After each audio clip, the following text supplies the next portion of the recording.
নাহনু নাযালনা যিকরা ওয়া ইন্নাহু লাহাফিজুন।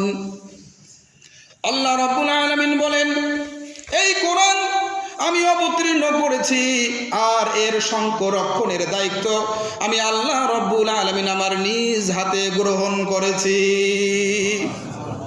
পৃথিবীর কোন মানুষ যতই চেষ্টা করুক না কেন, যতই প্রচেষ্টা চালুক না কেন, কোরআনকে 2 নম্বর করতে পারবে না।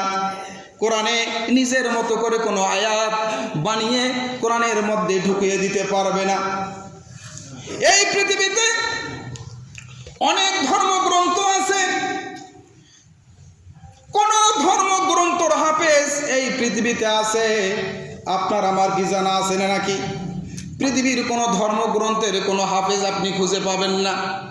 কিন্তু এই মহাগ্রন্থ আল কোরআন এত বড় একটি গ্রন্থ, 6666টি আয়াত রয়েছে, 114টি সূরা রয়েছে, কিন্তু আল্লাহ পাক রব্বুল আলামিন হাজার হাজার হাফেজ এই দুনিয়ার মধ্যে রেখে দিয়েছে।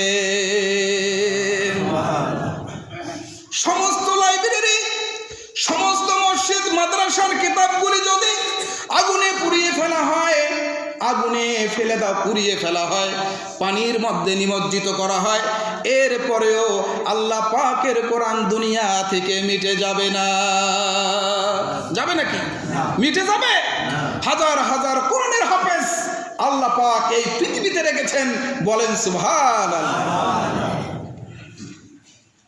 গত 17 তারিখে